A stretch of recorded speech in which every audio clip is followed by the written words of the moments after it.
So in the last video, we showed the income and substitution effects for an inferior non-Giffen good, and it looked like this.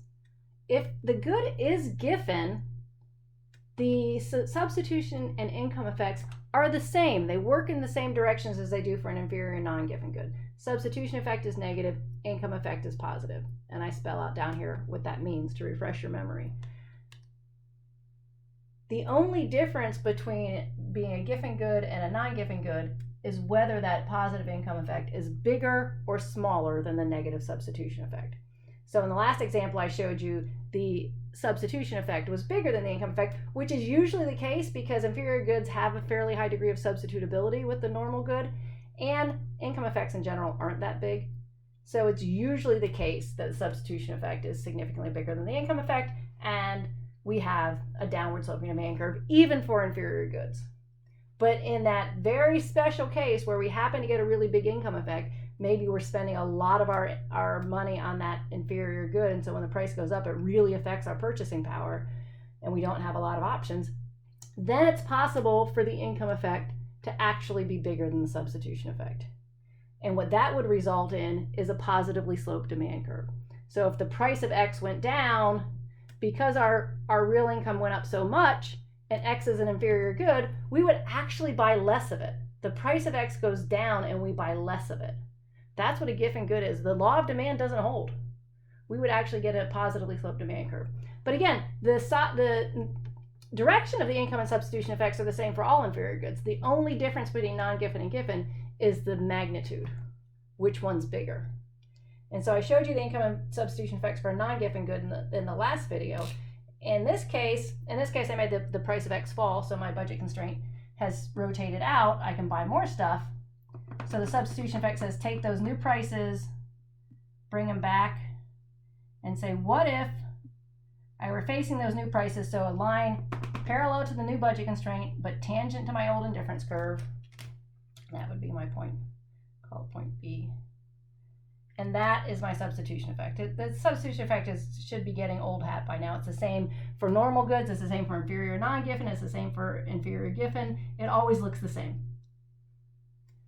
Lower price of X, you substitute towards X, holding utility constant. Higher price of X, you substitute away from X, holding utility constant. Looks the same all the time.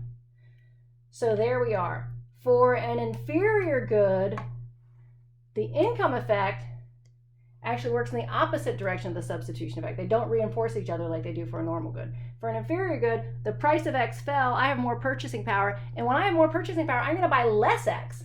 So that income effect is going to have me moving back in the opposite direction. So that's the income effect. The green one, of course, was the substitution effect. Moving back in the opposite direction, and the only difference between non-Giffen and Giffen is how far I'm moving back. So the story is the same except for the magnitude of that income effect relative to the substitution effect. So I substitute towards X because it's cheaper, but because of the income effect, I'm buying less X because it's inferior and I have more real purchasing power. And if it's a non-Giffen good, that income effect would have me stopping short of X0. But if it's a Giffen good, it's saying that income effect is actually bigger. It's larger. See, the green is smaller than the blue.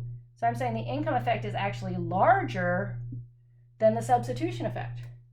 So yeah, X is cheaper, I substitute towards it, but because I have more real purchasing power, I'm buying so much less X that my consumption of X has actually fallen.